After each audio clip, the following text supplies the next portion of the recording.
할렐루야. 오늘도 주님께서 여러분 편에서 항상 도와주실 줄로 믿습니다.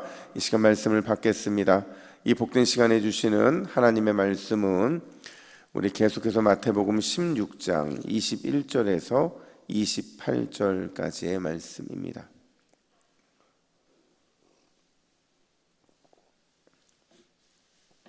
마태복음 16장 21절부터 28절까지의 말씀, 제자의 자격이라는 제목으로 오늘 말씀을 받겠습니다.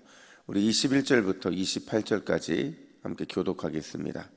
이때로부터 예수 그리스도께서 자기가 예루살렘에 올라가 장로들과 대제사장들과 서기관들에게 많은 고난을 받고 죽임을 당하고 제3일에 살아나야 할 것을 제자들에게 비로소 나타내시니, 베드로가 예수를 붙들고 항변하여 이르되 주여 그리 마옵소서, 이 일이 결코 주께 믿기지 아니하니이다. 예수께서 돌이키시며 베드로에게 이르시되 사탄아 내 뒤로 물러가라. 너는 나를 넘어지게 하는 자로다. 내가 하나님의 일을 생각하지 아니하고 도리어 사람의 일을 생각하는도다 하시고, 이에 예수께서 제자들에게 이르시되 누구든지 나를 따라오려거든 자기를 부인하고 자기 십자가를 지고 나를 따를 것이니라. 누구든지 제 목숨을 구원하고자 하면 잃을 것이요 누구든지 나를 위하여 제 목숨을 잃으면 찾으리라. 사람이 만일 온 천하를 얻고도 목숨을 잃으면 무엇이 유익하리요? 사람이 무엇을 주고 제 목숨과 바꾸느냐? 인자가 아버지의 영광으로 그 천사들과 함께 오리니 그때에 각 사람이 행한 대로 갚으리라. 진실로 너희에게 이르노니 여기 서 있는 사람 중에 죽기 전에 인자가 그 왕권을 가지고 오는 것을 볼 자들도 있느니라. 아멘. 며칠 전에요, 어떤 분하고 이런저런 얘기를 하다가 갑자기 이런 말씀을 하시는 거예요. 목사님, 설교하면서 목사님이 강조할 때 자주 쓰는 표현을 먼저 아세요? 이렇게 묻는 거예요. 뜬금없죠. 근데 제가 고민 생각해 봤어요. 내가 강조할 때 무슨 말을 자주 쓸까? 근데 답은 제가 알고 있었어요. 그래서 제가 물었어요. 제가 어떤 말을 자주 쓰던가요? 했더니 이분이 하시는 말씀이, 자 보세요, 혹은 그런데요, 늘 이렇게 하고서 강조하는 걸 말을 한다는 거예요. 그러니까 이 말을 나오면 무조건 집중해야 될 내용이라는 거죠. 그러니까 한편으로는 제가 굉장히 기뻤어요. 왜냐하면 설교를 그만큼 잘 듣기 때문이기도 하고, 또 한편으로는 무섭더라고요. 이제는 어떻게 바꿔야 되나 이런 생각이 들기도 하고. 이런 마태복음에서요, 어떤 새로운 국면이 전환되고 아니면 아주 중요한 이야기가 진행이 될 때 자주 나오는 표현이 있어요. 그게 뭐냐면 바로 이 헬라어로 토테라는 단어인데 이때라는 표현을 씁니다. 그러니까 이때라는 표현을 쓰면 장면이 바뀌는 거예요. 심지어 아주 중요한 얘기가 진행이 되는 겁니다. 오늘 보면 21절은요 이렇게 시작이 돼요. 이때로부터. 이 말은 바꿔 말하면 이제 아주 중요한 얘기가 시작이 된다는 거예요. 이제 새로운 국면이 시작이 된다는 걸 보여주는 거죠. 특별히 오늘 본문은요, 이 제자의 태도가 어떠한지에 대한 얘기를 시작을 하는데 두 가지에 있어서 아주 중요한 얘기가 진행이 됩니다. 그 첫 번째가 뭐냐? 여러분, 제자의 삶은요 걸림돌이 아니라 디딤돌의 삶이 되어야 된다라는 것을 예수님께서 말씀을 하신다는 거죠. 여러분, 예수님께서는 이제 본격적으로 자신이 메시아이시라는 사실을 직접적으로 드러내세요. 21절 말씀을 같이 한번 읽어볼까요? 21절입니다. 시작. 이때로부터 예수 그리스도께서 자기가 예루살렘에 올라가 장로들과 대제사장들과 서기관들에게 많은 고난을 받고 죽임을 당하고 제3일에 살아나야 할 것을 제자들에게 비로소 나타내시니. 아멘. 여러분, 예수님께서 메시아로서 하실 일이 세 가지예요. 첫 번째가 많은 고난이 나를 기다리고 있다는 것이고, 두 번째가 나는 결국 십자가에서 죽어야 한다는 것이고, 마지막 세 번째가 제3일 만에 다시 부활해야 할 것이다 라는 이 세 가지가 메시아로서의 역할이었다는 거죠. 근데 이 세 가지는요, 예수님의 말씀이 떨어지자마자 제자들을 굉장히 당혹스럽게 만들었어요. 왜 그랬느냐? 당시 사람들이 기대했던 메시아 아니었거든요. 그 메시아와 너무 달랐던 거죠. 그들은요, 힘 있는 메시아를 원했고 정복할 수 있는 정복자 메시아를 원했어요. 근데 예수님이 말씀하시는 이 메시아는 이 세 가지, 많은 고난을 받고 십자가에서 죽임을 당해야 되고 다시 부활할 것이다, 이거는 어떻게 보면 이 정반대 얘기를 하고 있는 거거든요. 심지어 여러분, 스승이 이 길을 걸어가면 제자들은 어떻게 해야 돼요? 따라가야 되잖아요. 그러니까 제자들은 싫은 거예요. 그러니까 너무 당황스럽고 놀라서 수군거리고 있는데, 그때 베드로가 이 분위기를 감지하고는 어떤 행동을 보이느냐, 22절 말씀을 같이 한번 읽어볼까요? 시작. 베드로가 예수를 붙들고 항변하여 이르되 주여 그리 마옵소서, 이 일이 결코 주께 미치지 아니하리이다. 여러분, 한글 성경이 때로는 우리에게 독약이 될 때가 있어요. 뭐냐면 한국말은 너무 쉽게 이렇게 뭐라고 해요? 예의를 갖춰 설명하려는 경향이 있거든요. 근데 이거를 원문 그대로 딱 표현하잖아요. 그러면 어떤 표현이냐면 이런 겁니다. 베드로가 예수님을 조용히 끌고 갔다. 그리고는 꾸짖었다. 주님, 다시는 그런 말씀하지 마십시오. 절대 그런 일이 일어나서도 안 되고 또 일어나도록 제가 내버려 두지도 않을 것입니다. 이해되세요? 이 베드로가요, 지금 이 순간 너무 업된 나머지, 왜 업됐겠어요? 바로 앞에서 예수님께 칭찬을 받았잖아요. 너무 업된 나머지 예수님을 붙들고 항변했다는 말은 무슨 얘기냐면 끌고 가서 마치 스승이 된 것처럼 꾸짖었다라는 겁니다. 그러니까 굉장히 지금 월권을 하고 있는 거거든요. 그럼 베드로를 향해서 예수님이 뭐라고 말씀하시냐, 23절 보시니까 사탄아 물러가라, 너는 나를 넘어지게 하는 자로다. 내가 하나님의 일을 생각하지 아니하고 도리어 사람의 일을 생각하는도다. 여러분, 베드로를 향해서 예수님이 뭐라고 호칭하세요? 예, 사탄아, 이렇게 말씀하시거든요. 왜 사탄아라고 이렇게 말하고 있느냐? 왜냐면요, 하나님 편에서 이런 일을 생각하지 아니하고 사람의 일, 그러니까 자기 자신의 입장에서 이 일을 판단했기 때문이라는 거죠. 여러분, 예수님 믿는 사람들은요, 늘 하나님 편에서 하나님의 뜻에 따라서 하나님의 마음에 따라 생각하고 판단해야 하는 줄로 믿습니다. 만약에 우리가요, 사람의 일대로 생각하고 판단하잖아요. 우리는 세상 사람들과 다를 게 전혀 없는 사람들이에요.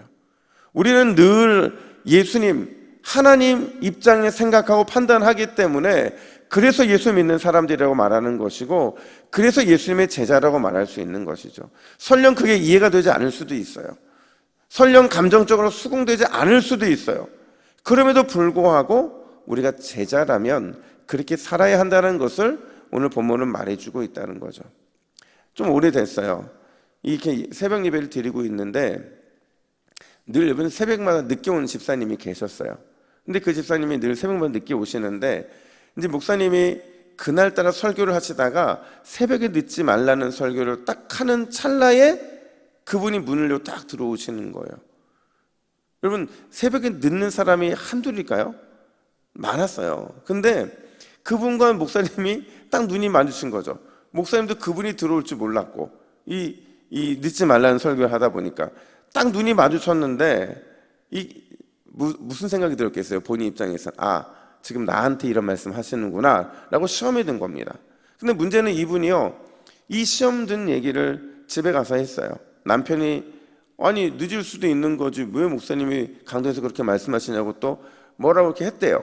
제가 신방에서 안 거예요. 그런데 이제 그 얘기를 듣고 있다가 또 자녀들도 그러고, 그러니까 온 가족이 다 시험에 들어버린 거예요. 제가 신방을 가서 이렇게 풀어보고 저렇게 풀어보고 목사님 입장에 설명도 해주고 막 이랬는데도 몇 년을 그렇게 안 푸시더라고요. 그래서 결국에는 몇 년 후에 풀었는데, 제가 너무 안타까운 건 뭐냐면 그 몇 년이라는 시간이 얼마나 아깝습니까? 그렇잖아요. 근데 제가 이를 보면서 시험 들 수 있어요. 시험 없는 인생이 어디 있겠어요? 근데 중요한 건 뭐냐면요, 하나님이 우리에게 원하는 인생은 시험에 들었음에도 불구하고 제자이기 때문에 디딤돌 인생이 되어야지, 절대로 누군가를 걸려 넘어지게 만드는, 심지어 복음의 걸림돌이 되어서는 절대로 안 된다는 것이 오늘 주님의 마음이라는 겁니다. 여러분, 사실 굉장히 어려운 겁니다. 우리가 말은 그렇게 할 수 있어요. 시험 들지 마십시오. 시험 들어도 디딤돌 인생이 돼야 됩니다. 말은 그렇게 할 수 있어요. 근데 이게 참 어려운 거거든요. 근데 생각해 보면요, 내 감정, 내 마음, 내 의지, 이게요 딱 한 번 이렇게 굴복되잖아요. 말씀 앞에 굴복되고 은혜 앞에 굴복되고 주님의 뜻 앞에 굴복되잖아요. 그러면 이 시험 넘어가지더라는 거죠.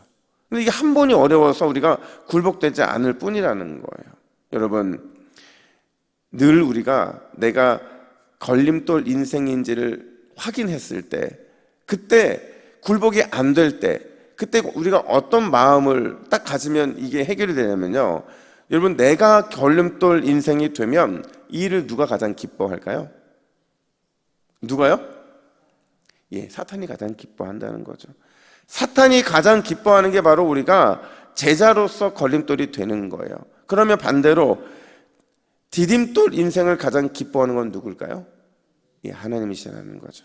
여러분, 우리는 오늘 주님께 디딤돌 인생이 되라고 부름받은 주님의 제자들인 줄로 믿습니다. 특별히 새벽에 기도하시는 분들은 절대로 디딤돌 인생이 되어야지 걸림돌 인생이 되면 안 된다는 겁니다. 오늘도 디딤돌로서 주님 앞에 영광 올려드리는 우리 모두가 되기를 예수님의 이름으로 축복합니다. 뿐만 아니라 두 번째로, 오늘 예수님은 뭐를 말씀하시느냐?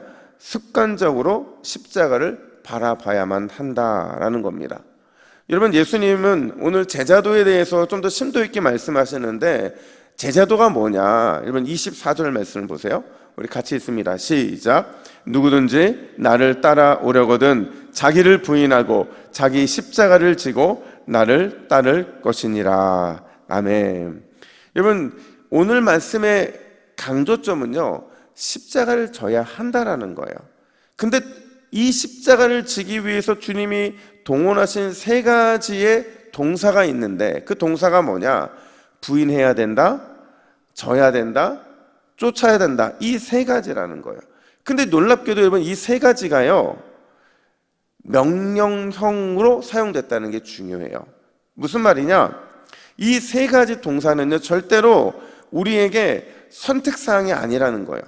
네가 부인하든 지든 쫓든 네 마음대로 해야 돼, 이게 아니고요, 반드시 순종해야 되는 주님의 명령이라는 겁니다. 다시 말하면 안 된다고, 못하겠다고 거부할 수 있는 그 명령이 아니라 반드시 따라야 하고, 안 된다면 마음의 무릎을 꿇게 해서라도 순종해야만 하는 주님의 강력한 명령이라는 거예요. 근데 문제는 이게 쉽지 않다는 거죠. 우리가 늘 십자가라는 이 십자가만 생각하면 쉽지 않은 게 참 많이 있어요.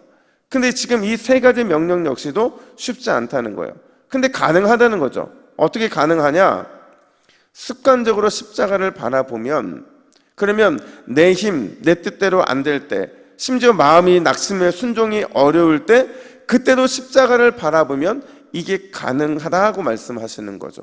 이걸요 오늘 본문에서는 종말론적으로 이렇게 약속을 하시면서 말씀을 하세요. 27절 말씀도 같이 한번 읽어볼까요? 27절입니다. 시작. 인자가 아버지의 영광으로 그 천사들과 함께 오리니 그때에 각 사람이 행한 대로 갚으리라. 아멘. 여러분, 우리가 아무리 힘들고 버거워도요, 그게 불가능하게 보여도 십자가를 바라보면 순종할 용기와 결단이 생기는 줄로 믿습니다. 여기에 덧붙여서 순종하는 자에게 장차 주실 그 큰 상을 기다리며 그것을 바라보게 된다고 한다면 우리가 이 어려운 일들도 충분히 감당할 수 있다라는 거예요. 여러분, 이 말이 맞으면 아멘으로 반응해 보세요. 여러분, 예수님의 제자는 눈앞에 보이는 승리와 상이 아니라 주님 오실 때 얻을 최종적인 승리와 상을 바라보는 사람이다. 맞아요, 여러분? 맞습니다. 만약 눈앞에 있는 이 승리와 상이 우리 것이라고 한다면, 그것만 주어진다고 한다면 우리는 십자가와 상관없이 살아가도 상관이 없어요. 하지만 우리가 얻게 될 그 마지막 승리와 상은 주님 오실 때, 또 우리가 주님의 부름을 받을 때 최종적으로 주어질 것이기 때문에 십자가는 날마다 우리에게 가장 소중한 우리의 목표, 목적이 되는 줄로 믿습니다. 여러분, 그렇다고 한다면 오늘 더 바라보고 더 기도하고 더 순종하고 더 주님만 따라가시기를 예수님의 이름으로 축복합니다. 예수님처럼 살다, 예수님처럼 죽고 싶다, 바로 이 믿음의 고백으로 오늘 이 새벽에 주님 주시는 은혜로 승리하는 우리 모두가 되기를 예수님의 이름으로 축복합니다. 아멘. 우리 기도의 제목을 같이 읽습니다. 같이 읽습니다. 시작. 주여, 오늘 나의 삶이 영적 디딤돌이 되게 하옵소서. 예수처럼 살다, 예수님처럼 죽고 싶다, 이 고백으로 승리하게 하옵소서. 아멘. 기도하겠습니다. 하나님 아버지, 오늘 이 새벽에도 예수님처럼 살고 또 예수님처럼 죽기를 간절히 원합니다. 우리가 눈앞에 보이는 승리와 상이 아니라 우리 주님 오실 때에 최종적인 승리와 사랑을 바라볼 수 있도록 우리를 붙잡아 주시옵소서. 더 바라보고 더 기도하고 더 순종하며 더 주님만 따라가는 주의 제자가 될 수 있도록, 주님의 주시는 귀한 은혜의 삶을 살아갈 수 있도록 우리를 붙잡아 주시옵소서. 감사드리며 예수님의 이름으로 기도하옵나이다. 아멘.